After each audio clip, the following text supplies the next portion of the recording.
Aí, galerinha, como eu tinha falado para vocês, né? Nós temos aqui algumas situações bem interessantes para você observar aí. Aqui é uma imagem que está no livro de vocês. Se vocês começarem a parar para pensar, junto com o professor, essa imagem está aí, né? Repare que se você vê o que? Euforia, né? Algumas lembranças, alegria dos homens. Porque que você vai ter que lembrar uma coisa. Nessa situação, a gente tem até um texto que você pode fazer, o livro pede para você fazer uma análise desse texto. Mas eu vou em cima dessa imagem e vou comentar com vocês algumas coisas aqui bastante importantes, né? Se você prestar bem atenção, a França, ela tinha fama de ser um país, assim, vamos chamar de... sempre teve à frente, né? Rico em cultura. Os franceses, vou chamar assim, eram os caras. Já os alemães, por exemplo, os alemães eram considerados trogloditas, os caras atrasados, um grupo, e eles jamais imaginariam um dia levar um cacete que eles levaram dos alemães, né? Como eu tinha falado no primeiro vídeo, e eles fizeram isso, levaram um cacete. Então isso criou, baseado, você vai usar duas palavras que você vai ver muito no texto de vocês: o nacionalismo e armamento, né? Nacionalismo, logo, isso aqui é aquela história, eu sou francês e agora a nossa chance de dar outro cacete nos alemães, devolver o cacete, né, que a gente levou dos alemães, aquele papo todo. Então, os franceses, e essa palavra revanchismo vem dessas questões, eu vou agora a nossa vez, vamos então devolver esse cacete neles. Então, isso que vai girando, norteia, né, grande parte dessa início da Primeira Guerra Mundial, que você vai vendo aí no livro, né, que eu tinha falado para vocês. Aí tem um texto de uma narrativa de provavelmente o texto do autor do Junger, né, Ernest Junger, ou Junger, como vocês queiram falar. Ele provavelmente ele narra, né, nessa questão, que ele foi talvez aqueles que vamos chamar assim dos militares temporários. Ele não era de carreira, né? E aí ele vai falar, vai fazer a narrativa aí, vocês vão dar uma lida, respondam do lado do livro de vocês essas questões de acordo com o livro, né? Do que você fala aqui, essas questões aqui. Aí a gente vai diretamente para aquilo que nós chamamos de paz armada. Mas o que seria essa paz armada que o livro tanto fala para vocês aí, né? Eu gostaria que vocês prestassem atenção em alguns detalhes que não está propriamente aí no texto de vocês, tá beleza? Né? Aí lembrando que eu falei para vocês, né, daquela possibilidade que tinha do casamento, né, que a gente tinha falado aqui, entre, na época já a treta que tinha antes da guerra Prússio, que vai ser lá no segundo, que vai dar origem ao segundo império alemão, que foi o famoso Terceiro Reich, né? A gente tem que pensar aí que tudo isso acontece.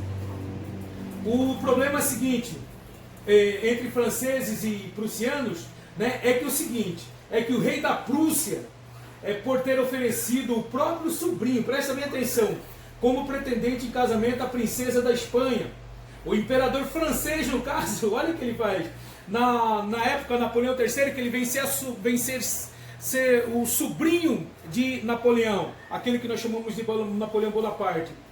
Então ele sentiu-se incomodado. Para pensar, um prussiano com uma princesa espanhola. E aí, se você prestar bem atenção ali, a França fica bem no meio. E aí vai começar aquela desconfiança toda, né? E os franceses, de novo, aquela arrogância, prepotência de achar que eles eram os caras e os outros não eram nada, acabaram acontecendo aquilo que a gente vai falar aí da guerra, né? Aí aqui nós temos aqui o slogan prussiano que eu falei para vocês, né? Que é hoje a Alemanha, amanhã o mundo. Então essa era a ideia. E aqui onde aconteceu, depois que a França leva um cacete, eles são obrigados a fazer aquilo que nós chamamos de o Tratado de Frankfurt, né?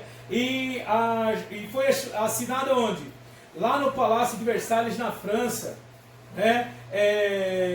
Aí, olha só, o que acontece? Na verdade, era uma imposição dos vencedores. É óbvio, os alemães queriam para eles era importante, mas os franceses nunca engoliram, e é isso que vocês vão ver aí no texto de vocês, né?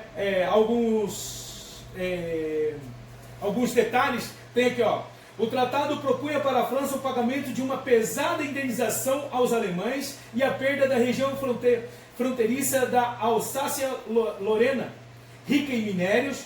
Com isso, o sentimento de vingança dos franceses tornou-se tão grande que até as moedas foram marcadas com a frase: franceses, não vos esqueçais, ou seja, a marca aí que nós chamamos de revanchismo. Legal? Então aí vocês vão poder pensar aí. Né? Aí nós temos aqui que vai dar essa falsa ideia, eu vou chamar de falsa ideia, mas aí nós vamos falar, o pessoal vai se armando quando se fala do nacionalismo, eles vão querer, o que vai dar segurança? O alistamento militar, os franceses vão querer, eles não vão querer deixar barato isso aí. Né? Aí tem as questões que você pode, a guerra franco-prussiana foi provocada, então, portanto, pelo reino da Prússia, né? Olha que legal, então de novo você tem que pensar aí, pelo reino da Prússia, a fim de incentivar a união de todos os estados germânicos contra o inimigo externo. Qual que era o inimigo externo dos franceses? Desculpa, dos alemães, dos prussianos, na verdade, eram os franceses, tá bom? E aí você pode observar aí bastante coisa aqui. Aí você pode dizer assim, professor, mas quem que saiu ganhando nessa história? Os franceses e os alemães. Como eu disse, os franceses levaram um cacete, né, e eles não deixaram. E o que os alemães aí? O que acontecia na Alemanha, minha gente? Muito legal aí.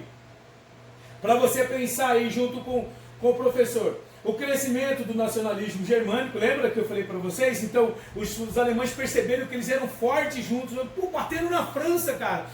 O grande bicho papão, né, da época. Então você vai pensando aí com o professor do Estado germânico, né, conseguiu a formação do Império Alemão, anexação ao território francês da Alsácia-Lorena. Então, grande gargalo, a França perdeu o espaço, perdeu um território. Depois, nós temos aqui, o que sobrou aos franceses? Aquela história, no sentimento de quê? De humilhação com a assinatura do Tratado de Frankfurt. Perda do território em minérios, lá no caso da Alsácia, beleza? Aí você pode perceber aí.